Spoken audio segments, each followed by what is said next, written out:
ಕನ್ನಡ ಕಿರುತೆರೆಯ ಅತಿದೊಡ್ಡ reality show Big Boss 11ನೇ ಸೀಸನ್ ಆರಂಭದಲ್ಲಿ ಸ್ವಲ್ಪ ಡಲ್ ಅನಿಸಿದ್ರು ನಿಧಾನವಾಗಿ ಟೇಕ್ ಆಫ್ ಆಯಿತು. ಸ್ಪೆಷಲಿ ಕಳೆದ ವಾರ ಶೋಭಾ ಶೆಟ್ಟಿ ಮತ್ತು ರಜತ್ ವೈಲ್ಡ್ ಕಾರ್ಡ್ ಎಂಟ್ರಿ ಕೊಟ್ಟ ಮೇಲೆ ಬಿಗ್ ಬಾಸ್ ಮನೆಯಲ್ಲಿ ಸಾಕಷ್ಟು ಬದಲಾವಣೆಗಳಂತೂ ಆಯಿತು. ಶತ್ರುಗಳಾಗಿದ್ದವರು ಮಿತ್ರರಾದರು, ಮಿತ್ರರಾಗಿದ್ದವರು ಎನಿಮಿಗಳಾದರು. ಇದೆಲ್ಲದರ ನಡುವೆಯೇ ಮೊದಲ ವಾರವೇ ರಜತ್ ಕಿಚ್ಚನ ಕೆಂಗಣಿಗೆ ಗುರಿಯಾಗಬೇಕಾಯಿತು. ಉಗ್ರಂ ಮಂಜು ಕಿಚ್ಚನ ಚಪ್ಪಾಳೆಗಿಟ್ಟಿಸಿದ್ರು. ಎಸ್, ಶನಿವಾರದ ವಾರದ ಕತೆ ಕಿಚ್ಚನ ಜೊತೆ ಕಾರ್ಯಕ್ರಮದಲ್ಲಿ ಸುರೇಶ್ಗೆ ಅವಾಚ್ಯ ಶಬ್ದ ಬಳಸಿದ್ದಕ್ಕೆ ರಜತ್ಗೆ ಕ್ಲಾಸ್ ತಗೊಂಡ್ರು ಕಿಚ್ಚ. ರಜತ್ ಸ್ಟ್ರಾಂಗ್ ಕಂಟೆಸ್ಟೆಂಟ್, ಆಟದಲ್ಲಿ ಸಖತ್ ಸ್ಟ್ರಾಂಗ್ ಇದ್ದಾರೆ. ಆದರೆ ಸ್ವಲ್ಪ ಅವರ ನಾಲ್ಗೆ ಸರಿಯಿಲ್ಲ ಅನ್ನೋದೇ ಬಿಗ್ ಬಾಸ್ ಮನೆಯಲ್ಲಿ ಬಹುತೇಕರ ವಾದ. ಮನೆಗೆ ಕಾಲಿಟ್ಟ ಒಂದೇ ವಾರದಲ್ಲಿ ಅನೇಕ ಬಾರಿ ಅವಾಚ್ಯ ಶಬ್ದಗಳನ್ನು ಬಳಸಿದ್ರಿಂದ ರಜತ್ ಸಿಕ್ಕಾಪಟ್ಟೆ ಟ್ರಾಲ್ ಆದರು. ರಜತ್ ಅವರನ್ನು ಮನೆಯಿಂದ ಹೊರಹಾಕಿ ಅಂತ ನೆಟ್ಟಿಗರು ಟ್ರೆಂಡ್ ಶುರು ಮಾಡಿದರು. ಹೀಗಿರುವಾಗಲೇ ವೀಕೆಂಡ್ನಲ್ಲಿ ರಜತ್ಗೆ ಕಿಚ್ಚ ಭರ್ಜರಿ ಕ್ಲಾಸ್ ತಗೊಂಡ್ರು. ಅಂದು ಬಳಸಿದ ಮಾತುಗಳನ್ನೇ ಈಗ ನನ್ನ ಮುಂದೆ ಬಳಸಿ ನೋಡೋಣ ಅಂತ ಖಡಕ್ಕಾಗಿ ಕಿಚ್ಚ ಹೇಳ್ತಿದ್ದಂತೆ ರಜತ್ ಏನೂ ಹೇಳದೆ ಸೈಲೆಂಟ್ ಆಗಿಬಿಟ್ರು. ಕೋಪದಲ್ಲಿದ್ದಾಗ ಇದೇ ಭಾಷೆ ಬಳಸ್ತೀನಿ ಅಂತೀರಿ, ಈ ಮನೆಯಲ್ಲಿ ಕೋಪ ಮಾಡ್ಕೊಳ್ಳೋಕೆ ಸಾಕಷ್ಟು ಸಿಚುವೇಶನ್ ಬರುತ್ತೆ, ಎಷ್ಟು ಸಲ ಹೀಗೆ ಮಾತಾಡ್ತೀರಾ ಅಂತ ರಜತ್ಗೆ ಬುದ್ಧಿಮಾತು ಹೇಳಿದರು.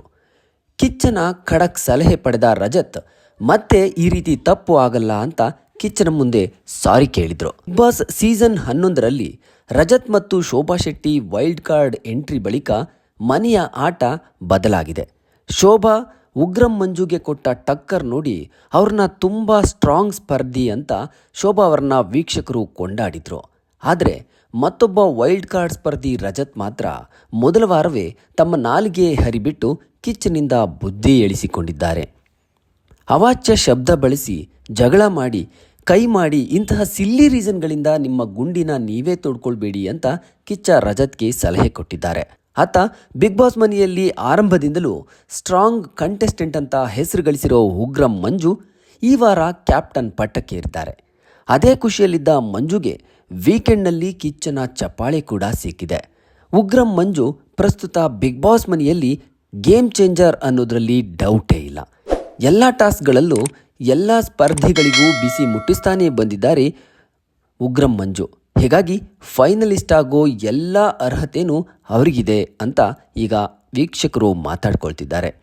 ಇನ್ನು ವಿಶೇಷ ಅಂದರೆ ಡಿಸೈನರ್ ಕಡೆಯಿಂದ ಹನುಮಂತುಗೆ ಬಟ್ಟೆ ಕಳಿಸ್ತೀನಿ ಅಂತ ಸುದೀಪ್ ಮಾತು ಕೊಟ್ಟಿದ್ರು. ಅದರಂತೆ ಹನುಮಂತುಗೆ ಬಟ್ಟೆ, ಚಪ್ಪಲಿ ಸೇರಿ ಅನೇಕ ಬಟ್ಟೆಗಳನ್ನು ಕಳಿಸಿಕೊಟ್ಟಿದ್ದಾರೆ. ಅದೇ ಖುಷಿಯಲ್ಲಿದ್ದ ಹನುಮಂತು ವಾರದ ಕಥೆಯಲ್ಲಿ ಜುಬ್ಬ ಧರಿಸಿ ಕಾಣಿಸಿಕೊಂಡಿದ್ದು ಹೈಲೈಟ್ ಆಯಿತು. ಒಟ್ಟಿನಲ್ಲಿ 50 ದಿನಗಳನ್ನು ಕಂಪ್ಲೀಟ್ ಮಾಡಿರೋ ಬಿಗ್ ಬಾಸ್ 11ನೇ ಸೀಸನ್ನಲ್ಲಿ ಅಸಲಿ ಗೇಮ್ ಈಗ ಶುರುವಾಗ್ತಿದೆ. ಇಲ್ಲಿಂದ ಹೊಸ ಆಟ, ಹೊಸ ಗೇಮ್ ಪ್ಲಾನ್ಗಳು, ಹೊಸ ಟೀಮ್ಗಳು. ದೋಸ್ತ್ಗಳು ದುಶ್ಮನ್ಗಳಾದರು, ದುಶ್ಮನ್ಗಳು ದೋಸ್ತ್ಗಳಾದರು. ಸೊ ಬಿಗ್ ಬಾಸ್ 11ನೇ ಸೀಸನ್ ಇದೀಗ ಕುತೂಹಲದ ಘಟ್ಟವನ್ನು ತಲುಪ್ತಾ ಇದೆ.